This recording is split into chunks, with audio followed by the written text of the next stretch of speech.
Bienvenue sur l'orthophonie simplement.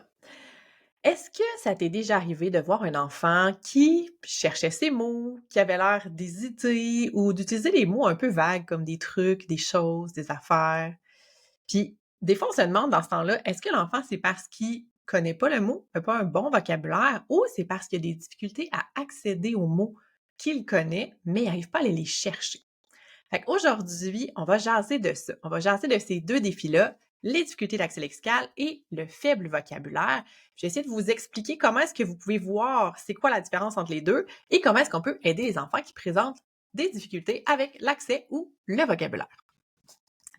Donc, on va commencer par quelques petites définitions simples pour situer un peu la différence entre les deux concepts. Donc, c'est quoi le vocabulaire en gros? Le vocabulaire, c'est l'ensemble des mots qu'une personne connaît ou utilise. Moi, je réfère souvent à une bibliothèque mentale de toutes nos connaissances, de tous les mots qu'on connaît. Puis en fait, il y a du vocabulaire qu'on va dire le vocabulaire réceptif, qui est les mots qu'on connaît. Donc, les mots qu'on comprend, les mots dont on connaît le sens, en fait. Et que justement, quand on est exposé, quand on les entend, quand on les lit, quand on connaît le sens de ces mots-là. Puis, il y a ce qu'on va appeler le vocabulaire expressif, donc les mots qu'on utilise pour s'exprimer à l'oral ou à l'écrit, en fait. Donc, les mots qu'on connaît puis qu'on peut utiliser pour s'exprimer. Donc ça, c'est la différence un peu entre les deux. Ensuite de ça, l'accès lexical. L'accès lexical, c'est la capacité à retrouver dans notre cerveau le mot pour pouvoir être capable de le produire. Puis là, c'est retrouver le bon mot au bon moment. Donc, comment on voit, là, c'est quoi? Je vous donne un petit peu des manifestations là, de difficulté d'accès lexical. Donc, ce qu'on va voir, c'est par exemple des enfants qui ont des hésitations fréquentes ou des pauses qui sont prolongées pendant qu'ils parlent. Donc, quand ils vont essayer de... C'est souvent dans des moments où c'est des tâches peut-être plus complexes ou des mots qu'ils doivent nommer sur demande. Par exemple, on leur montre une image, ils doivent dire c'est quoi, ou ils essaient de raconter quelque chose, d'expliquer, ça leur demande beaucoup d'efforts. Donc, c'est des hésitations. Fait qu'il va y avoir des hésitations, des pauses, des délais quand ils vont essayer de s'exprimer. Sinon, c'est souvent aussi, on le voit souvent avec l'utilisation de termes génériques, comme je disais tantôt, chose, ça, affaire, etc. Fait que des termes génériques, des mots poubelles, des fois comme je les appelle. Sinon, ça peut être de changer un mot pour un autre.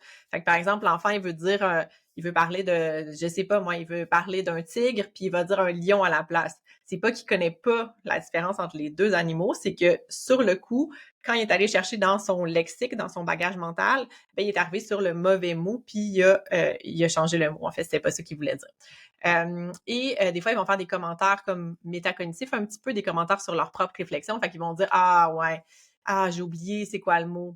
Voyons, je le sais, là. Ah, ça commence par quelque chose comme ça. OK? Fait qu'on voit la réflexion qui est en arrière, on voit qu'ils sont en train de chercher là. Donc, c'est quoi la différence entre les deux? Un enfant qui a un faible vocabulaire, puis un enfant qui a des difficultés d'accès lexical. Fait qu'avec les définitions, c'est peut-être plus facile pour vous déjà de situer un peu ça.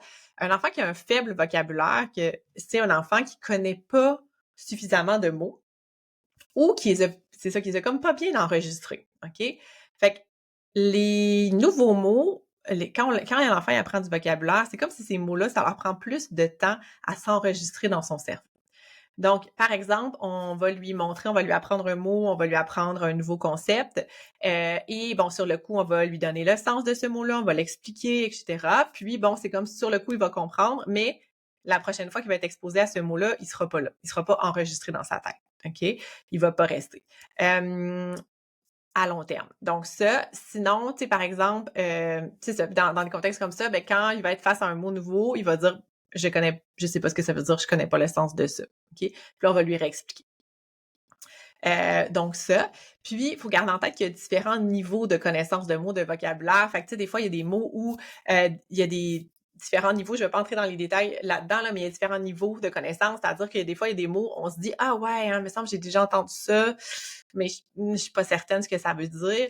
Ah ouais, il me semble que ça veut dire telle chose. Fait qu'on a une idée vague, une définition un peu large de ça pourrait être quoi. Et puis éventuellement, quand on a une très bonne connaissance des mots, ben c'est des mots qui sont enregistrés, puis on pourrait dire un synonyme, on pourrait donner une définition très claire et très précise de ça. OK? Donc, il y a différents niveaux de connaissance d'un mot.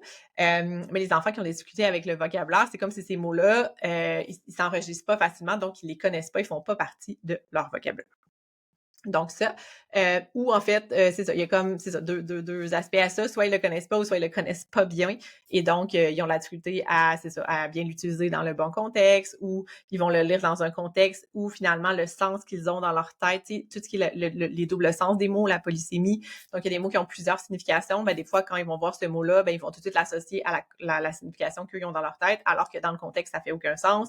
Fait que c'est un autre sens pour ce mot-là. Fait que tout ça, OK, tout ça c'est difficile pour les enfants, par contre, qui ont des difficultés d'accès lexical, c'est pas nécessairement qu'ils vont pas connaître le sens des mots, qu'ils auront pas un vocabulaire assez riche pour s'exprimer ou par partager leurs idées ou tout ça. Ce qui va se passer, c'est qu'ils vont connaître le mot, mais ils ont de la difficulté à le retrouver dans leur lexique mental. Donc, c'est comme si le mot, il est là, il est enregistré dans leur tête, mais ils sont pas capables d'aller le chercher quand ils en ont besoin au bon moment.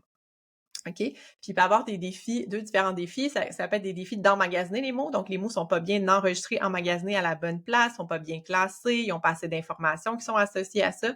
Donc, c'est plus difficile d'aller les chercher.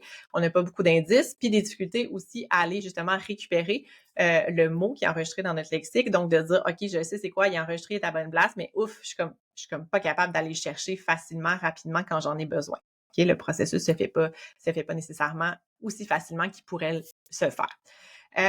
Donc voilà, fait que dans le fond, tu sais, si l'enfant connaît pas le mot, donc si c'est en lien avec une faiblesse du vocabulaire, ben l'enfant il va pas réagir, mettons il va dire je sais pas ce que ça veut dire, ou par exemple va donner une définition qui est très très vague, pas toujours exacte, ou ben quand il va arriver justement pour s'exprimer, il va utiliser des mots comme vraiment peu riches, mais c'est le bon mot. Parce que vous voyez, c'est le bon mot dans le bon contexte, mais souvent, c'est pas un mot aussi riche, aussi recherché, aussi précis que ce qu'on s'attendrait, par exemple, pour l'âge puis le niveau scolaire de l'enfant. Un enfant qui a des difficultés d'accès lexical, ça peut être variable. Ça veut dire que son vocabulaire, globalement, il est quand même riche, développé, élaboré. Si on lui présente un mot, par exemple, il va très bien connaître le sens de ce mot-là, il va pouvoir nous donner une définition, etc. Mais quand il va s'exprimer, c'est comme s'il a de la difficulté à aller chercher ses mots. Donc, justement, là, il va faire des pauses, il va chercher ses mots, il va utiliser un mot imprécis, ou souvent, ils vont utiliser aussi des phrases. Fait ils vont comme, au lieu d'utiliser un mot précis parce qu'ils n'arrivent pas à l'exprimer clairement, ils vont faire comme toute une phrase pour exprimer un concept au lieu d'utiliser le mot spécifique. OK? Donc, ça. Puis ils vont le dire, hey, j'ai oublié le mot, ah, je m'en souviens plus comment on dit ça, etc. OK? Mais ils connaissent le sens. Donc, si on veut tester comme un peu dans l'autre sens, si on leur demande après ça, quand ils finissent par trouver le mot, ils connaissent le sens des mots, c'est juste qu'ils n'arrivent pas à le sortir spontanément quand ils en ont besoin. Pourquoi c'est important de comprendre ça et de faire la distinction entre les deux? C'est parce que il n'y aura pas les mêmes conséquences dans la vie de l'enfant, autant pour les apprentissages que pour la vie de tous les jours. Donc, un enfant qui a qui a un faible vocabulaire, ben c'est aussi un enfant qui va avoir des difficultés avec la compréhension parce qu'il connaît pas le sens des mots. Donc, c'est pas juste des difficultés au niveau de l'expression, la précision dans son discours, ça va être un enfant qui va avoir des difficultés au niveau de la compréhension, comprendre des textes, des fois comprendre des questions, comprendre des consignes qui sont plus complexes. Donc, l'accès au sens va être limité par la faiblesse du vocabulaire. Puis ça peut avoir un impact important sur tout ce qui est les apprentissages, incluant les apprentissages scolaires, puis la capacité à bien faire des liens entre toutes les informations qu'ils vont prendre, à faire des liens avec les concepts, tout ça. Donc, par exemple, un enfant pourrait apprendre je sais pas, un concept, je vais dire un concept mathématique, s'il n'arrive pas à enregistrer le vocabulaire, le mot qui est relié à ce concept mathématique-là, par exemple, là, je vais dire une fraction, mettons, ben ça va être plus difficile pour lui d'enregistrer, d'emmagasiner, puis d'aller rechercher la bonne information quand on va lui parler de ce concept-là, OK? Parce qu'il n'aura pas intégré le mot qui va avec le concept. Donc, ça va être plus difficile pour lui à ce moment-là. Puis souvent, c'est dans les compréhensions de texte, il y a souvent des mots qui sont pas compris. Fait que s'il y a plusieurs mots qui sont pas compris dans un même paragraphe, c'est sûr que l'accès au sens global du paragraphe va être limité, l'accès au sens des textes, etc. Tout ce qui est les apprentissages scolaires académiques, les enseignements qui sont faits, ben il faut enregistrer les mots dans notre cerveau. Puis quand le professeur va en reparler une autre fois par la suite, ben si on l'a bien enregistré le mot de vocabulaire, pouf, ça va allumer le concept dans notre cerveau, puis on va comprendre, on va faire des liens. Si on n'a pas enregistré le mot de vocabulaire, puis le professeur nomme ce mot-là en classe, ça n'allumera pas le concept dans notre cerveau, même si on aurait compris le concept. Fait que là, on va être un peu mélangé, puis là, on va avoir la difficulté à faire des liens. Donc, ça. Sinon, tu sais, quand on parle plus de difficultés d'accès lexical, ben c'est sûr que les impacts vont être beaucoup plus grands sur le plan expressif. En fait, ils vont être juste sur le plan expressif parce que l'enfant connaît le mot, mais n'arrive pas à l'utiliser de façon adéquate ou quand il en a besoin. Fait que ça va beaucoup plus affectuer les échanges, les interactions, la fluidité dans les échanges. Ça peut aussi faire en sorte que l'enfant il est imprécis, on a de la difficulté à le comprendre, donc tu sais, il faut souvent lui poser des questions, pour essayer de le ramener ou va se perdre justement parce qu'il va essayer d'utiliser des longues phrases ou d'utiliser des mots précis, il va revenir en arrière, il va avoir des pauses, des délais. Fait que c'est sûr que ça peut avoir un impact, sur les interactions, dépendamment avec qui l'enfant communique. Il y a des personnes qui sont très ouvertes, très, je vais dire, très gentilles, très à l'écoute, qui vont laisser de la place à l'enfant, lui laisser le temps de se reprendre, de se réexpliquer. Mais il y a d'autres contextes où, quand ça va vite, les échanges, puis on n'arrive pas à bien s'exprimer, c'est un petit peu plus difficile de prendre sa place, d'être bien compris, et cetera. Fait que ça peut avoir des impacts sur les interactions sociales, sur l'estime de soi de l'enfant, qui a l'impression qu'il se fait pas comprendre, c'est ça, qui a la difficulté à prendre sa place dans l'interaction. C'est sûr que ça peut entraîner des bris de communication, donc l'interlocuteur va pas comprendre. Donc, tu sais, la personne essaie d'expliquer quelque chose, si elle a pas si elle n'utilise pas les mots précis pour s'exprimer, ben ça se peut qu'on ait de la difficulté à suivre qu'est-ce qu'elle est en train de nous dire, nous raconter. Fait que là, il faut lui poser des questions. Fait que là, ça peut entraîner des bris. Donc, faire la distinction entre le fait que l'enfant ait un vocabulaire qui est faible versus l'enfant qui ait des difficultés d'accès lexical, c'est important parce qu'on va pas, je vais dire, intervenir, on va pas accompagner l'enfant de la même façon dans les deux cas. Donc, quand on a un faible vocabulaire, ce qu'on va vouloir faire, c'est vraiment aller enrichir ce vocabulaire-là. Fait que aider l'enfant à enregistrer les mots dans sa tête. Puis pour enregistrer les mots dans sa tête, il n'y a pas de magie, c'est de la répétition. OK, c'est de l'exposition, de la répétition. Ce qui veut dire que plus l'enfant va entendre le mot de fois, plus il va s'enregistrer dans son cerveau à long terme. Et là, c'est important que, pas juste de l'entendre et de le comprendre. Donc, je vous dis, le mot, il y a comme une forme sonore. Si je vous dis bateau, j'entends les sons bateau, ça a une forme sonore. Je dois l'associer à un concept, à un sens, un bateau qui va sur l'eau, une embarcation qui va sur l'eau, etc. Donc ça, je dois faire le lien entre les deux, mais je dois aussi être capable de l'utiliser. Hey, le garçon embarque dans le bateau a des voiles. Le bateau rouge de Paul est sur la rivière, OK, etc., etc. Fait que plus l'enfant va être exposé aux mots dans différents contextes, plus l'enfant va avoir de l'information en lien avec ce mot-là. Donc, ça a l'air de quoi un bateau visuellement? Il y a différents modèles de bateaux, il y a différents types de bateaux. Donc, plus il va avoir d'informations en lien avec le mot, plus ça va être facile pour lui de l'enregistrer correctement dans son cerveau. OK? Donc ça. Fait qu'exposer plus les enfants. Puis ce qui va se passer aussi, c'est que, dans le fond, un enfant qui aurait pas de difficulté avec son vocabulaire va être exposé aux mots juste dans son quotidien, dans sa vie, dans ses apprentissages scolaires, puis ça va être suffisant pour qu'il les apprenne. Un enfant qui a des défis avec son vocabulaire, ça va être plus difficile pour lui. Il va avoir besoin de beaucoup plus d'exposition pour que le mot s'enregistre beaucoup plus, que ça soit explicite, un visuel, une image, etc. Et donc, ça va être important de revoir ces mots-là, d'être attentif à ça. Par exemple, est-ce que l'enfant connaît ce mot-là? Tu sais, pose des questions par rapport à ça. Est-ce que tu sais ce que ça veut dire, ça? Ah, dis-moi les mots que tu comprends pas dans ce texte-là, par exemple. Puis donner de l'information, les voir, les revoir et les revoir dans différents contextes, dans différentes situations. Puis à la limite, des fois, moi, ce que je suggère, c'est même de les noter ces mots-là, parce que ça se peut que si c'est un mot qu'on voit dans le cadre d'une lecture le soir avant le dodo, ben que ce mot-là, on le revoit pas si on relit pas le même livre ou tout ça. Donc, si nous, comme intervenants ou comme parents, on va noter ces mots-là quelque part, qu'on essaie de les revoir dans différents contextes, de réexpliquer, de rappeler à l'enfant, etc., ben ça peut faire une belle différence parce que ces mots-là vont s'enregistrer. Donc, retenir ici que si on explique le mot une fois à l'enfant, même si on le fait bien, avec plein d'indices, autant visuels qu'au niveau des sons, etc., ça sera pas suffisant pour qu'il enregistre. Donc, il faut le faire plusieurs fois. En ce qui concerne les difficultés d'accès lexical, en fait, ce qu'on veut pratiquer avec l'enfant, ben moi j'aime ça quand j'aime ça. Je préfère quand les enfants sont conscients de leur difficulté d'accès lexical, tu sais, de dire, hey, ouais, hein, je le sais que tu sais ce mot-là, mais il vient pas, hein, c'est pas facile. OK, est-ce que tu veux dire telle chose? Parce que en fait, quand l'enfant il est conscient qu'il y a des difficultés à trouver les mots, ben, il peut demander de l'aide, il peut utiliser des stratégies, fait qu'on peut leur enseigner des stratégies pour soutenir l'accès lexical, mais il peut aussi demander de l'aide. Hey, je me souviens pas ce mot-là. Je me souviens pas ce mot-là. Tu sais, là, puis là, ils peuvent donner une définition, puis là, on peut aller les aider. Fait que quand l'enfant il est conscient de ces défis-là, au lieu de juste donner de parler puis de s'exprimer de manière plus vague, imprécise, puis que l'autre personne est comme ouf, là je suis pas sûre que je te suis, puis que l'enfant, il donne l'impression que c'est très clair qu'est-ce qu'il dit, mais que l'autre personne qui l'écoute, elle comprend pas trop, là, ça fait justement des bris de communication, là, l'adulte, il faut qu'il pose des questions, l'enfant, il dit, ben voyons, tu comprends pas, je t'ai déjà dit ça, puis là, c'est ça. Fait que ça fait comme un échange qui est un peu plus difficile. Quand l'enfant, il est conscient, puis qu'on lui explique que, hey, des fois, t'as plein de belles idées, t'as plein de choses à dire, mais des fois, c'est difficile de trouver le bon mot pour l'exprimer.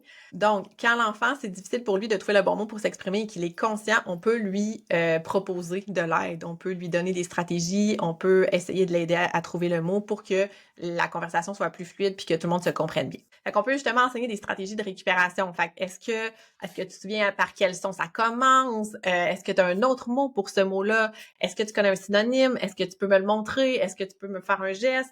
Etc., etc. Fait qu'on peut lui donner des trucs, des stratégies pour essayer d'identifier les mots comme ça. Sinon, tu sais, c'est lui donner vraiment du temps puis de l'espace. Puis de s'arranger pour que quand il est en conversation, peut-être avec d'autres personnes qui sont moins conscientes de ces défis-là, de les amener à respecter son temps. Fait que je donne un exemple, par exemple, avec un groupe d'amis dans la classe, dans la garderie ou tout ça, frères et sœurs, même à la maison. Quand l'enfant essaie d'exprimer quelque chose, c'est des difficultés d'accès lexical, on peut demander aux autres personnes d'attendre. Donc, plus la personne, plus le coco, il y a comme une genre de pression, un stress de dire ce qu'il a à dire parce qu'il sait que s'il fait une pause pour chercher son mot, il y a un autre ami ou son frère va parler par-dessus lui. Et ça va être difficile pour lui. Fait qu'on protège l'espace conversationnel, on protège ça, puis on dit « Attends un petit peu, il n'a pas terminé » ou « Lui est en train de parler » ou puis on laisse l'espace à l'enfant pour s'exprimer. Puis au besoin, si on voit qu'il utilise justement des phrases au lieu des mots précis, qu'il utilise des mots vagues ou des choses comme ça, on peut redire le mot, on peut l'aider à utiliser le mot précis pour le faire. Donner des choix, etc. Sinon, c'est sûr qu'il y a on peut faire des petites activités pour supporter l'accès lexical. Encore une fois, ce qu'on sait, c'est que, ce qu'on sait. Ce que moi, je sais, en tout cas, de la littérature sur le sujet de l'accès lexical, c'est de dire que, oui, on fait souvent des interventions, des activités, tout ça, mais c'est difficile que ça se généralise. Ce qui veut dire que quand on va pratiquer certains mots en particulier avec un enfant, fait qu'un enfant, par exemple, qui va toujours mélanger, là, j'avais un petit coco, il mélangeait toujours cuillère puis fourchette, OK? Fait qu'on avait travaillé avec son éducatrice ces mots-là en accès lexical, donc trouver des indices, quels sont, ça commence, ça a l'air de quoi, il y a des pics. Fait que vraiment, vraiment l'aider à bien enregistrer toutes les informations autour du mot. Fait que ce qu'on va faire, c'est qu'on va prendre le mot spécifique qu'on veut travailler, puis on va aller donner plein d'indices. Autant en lien avec les sons dans les mots, fait que ça commence par quel son, ça finit par quel son, c'est un mot court, c'est un mot long, ça rime avec quoi, fait que vraiment tout ce qui est au niveau des sons, de la phonologie. Puis, tout ce qui est des indices plus au niveau sémantique du sens. Donc, un synonyme, c'est dans quelle famille, une description aussi, tout ce qui est description visuelle, une image, etc. Fait qu'on va prendre ce mot-là, on va donner le plus d'informations possible à l'enfant autour de ça pour qu'il l'emmagasine bien dans son cerveau, puis après ça, que ça facilite l'accès lexical. Fait qu'on peut faire ça pour certains mots. Ce qu'on sait par contre, c'est que c'est pas une habileté qui va nécessairement se généraliser. Ça veut dire que si je travaille avec l'enfant une fourchette, ça va pas l'aider à dire un bateau. OK? C'est vraiment très spécifique aux mots qu'on travaille de ce qu'on en sait jusqu'à maintenant. Donc voilà. Fait que c'est quand même quelque chose qu'on peut faire avec eux, essayer de les aider avec ces mots-là qui reviennent souvent, qui sont plus difficiles, mais sachez que l'impact va être plus principalement observé sur les mots qui sont travaillés. Sinon, c'est sûr que tous les mots de vocabulaire comme tels vont soutenir. Fait que par exemple, c'est sûr que si on fait des jeux où on va donner des indices justement, où il faut se creuser la tête pour essayer d'expliquer un mot à l'enfant, ou qu'on fait des dessins puis que l'enfant doit deviner le mot, etc. Ce genre de choses-là, où qu'on regarde des images, qu'on va comparer, par exemple, je sais pas, moi, on fait une activité où on va regarder tous les félins. OK, on a la catégorie des félins. C'est quoi un félin? C'est quoi leurs caractéristiques? C'est quoi toutes les sortes de félins? C'est quoi la différence entre un lion, un tigre, une panthère, par exemple? Donc, on va donner beaucoup d'informations en lien avec les mots. On va répéter cette information-là. On va donner beaucoup de contexte à l'enfant. Ça va l'aider. C'est sûr que ça va l'aider. Ça va l'aider autant pour son vocabulaire que pour son accès lexical parce que le mot, on va le voir plusieurs fois. On va donner des caractéristiques. Il va mieux être enregistré dans son cerveau. S'il est mieux enregistré dans son cerveau, il y a plus de chances qu'il soit capable de le récupérer facilement. Donc, on peut faire ce genre d'activités-là, des activités de devinettes, mais encore une fois, avec beaucoup, beaucoup de support. On aide l'enfant, on ne laisse pas tout seul à faire sa devinette puis faire des mauvaises devinettes. Donc, il donne un modèle, on donne plusieurs caractéristiques, on l'aide, des mots en catégorie, ce genre de choses-là. C'est des choses qui peuvent aider, soutenir, mais ça n'aura pas un impact fulgurant sur les difficultés d'accès lexical d'un enfant quand il essaie de dire tel mot si on ne l'a pas pratiqué avec lui. Donc, ceci. Sinon, quand consulter, OK? Fait qu'on est inquiet, l'enfant a de la difficulté à s'exprimer, il utilise un vocabulaire pas très riche, que ça soit au niveau préscolaire ou au niveau scolaire. Hein, des fois, des cocos plus jeunes, ils essaient de raconter des choses, c'est difficile, on comprend pas, ils n'utilisent pas des mots précis, tout ça vers plus la fin du préscolaire, là, je dirais. Là. Donc ça, on le montre des objets, des images, on a l'impression que c'est quelque chose qu'il a vu 20 fois, puis il est toujours pas capable de le nommer, ou on lui donne un mot, il sait pas le sens de ça. Fait que ça, sinon primaire, on le voit beaucoup en compréhension de texte, des difficultés en compréhension de texte qui peuvent être liées avec une faiblesse au niveau du vocabulaire qui s'inclut souvent dans des difficultés langagières. Donc ça, des enfants, mettons qu'ils ont appris des choses à l'école, puis qu'on a l'impression que c'est clair pour eux, certains concepts justement, finalement, c'est vraiment pas clair. Il faut toujours expliquer à la maison. Fait que ce genre de choses-là, du vocabulaire qui est vraiment simple par rapport à ce qu'on s'attend. Toujours les mêmes adjectifs, toujours les mêmes des mots descriptifs dans les productions écrites, par exemple. Des verbes qui sont super simples. Toujours le verbe faire quelque chose au lieu d'utiliser un verbe précis comme, je sais pas, cuisiner. Tout ça. Fait que tout ça, c'est comme des indices de difficulté. Quand est-ce qu'on consulte? Je dirais quand ça a un impact significatif. Puis c'est souvent ça que je dis, quand les défis ils ont un impact significatif. Donc, malgré les efforts, malgré qu'on essaie de soutenir, de l'aider l'enfant, tout ça, ça a des impacts dans la vie quotidienne. Fait que ça soit au niveau scolaire ou dans les relations, dans les interactions, dans le quotidien. Fait que ça peut être un indice de ouais, peut-être qu'il faudra aller voir qu'est-ce qui se passe en arrière de ça. Puis l'autre chose, c'est quand on va voir une orthophoniste, justement, elle peut nous aider à distinguer c'est quoi les causes. Justement, nous, quand on voit les enfants, on va justement aller évaluer le vocabulaire, les mots qu'il connaît, les mots qu'il comprend, sa capacité à accéder aux mots dans sa tête, etc. Fait que dans notre évaluation, on peut aller voir, est-ce qu'on pense que c'est parce que le mot, il le connaît pas, donc un problème au niveau du vocabulaire, c'est pas un mot qui fait partie de son vocabulaire, ou c'est juste qu'il y a de la difficulté à accéder aux mots. Puis à ce moment-là, ça va être plus facile de diriger les parents, les intervenants vers la bonne stratégie pour soutenir, accompagner cet enfant. Donc voilà, je vais vous parler de ça aujourd'hui, difficulté de vocabulaire versus accès lexical, comment est-ce qu'on fait la différence entre tout ça. Donc j'espère que vous avez appris quelque chose. N'hésitez pas à partager cet épisode-là, à partager cet épisode-là à des personnes à qui ça pourrait être utile. Et sur ce, je vous dis à la prochaine!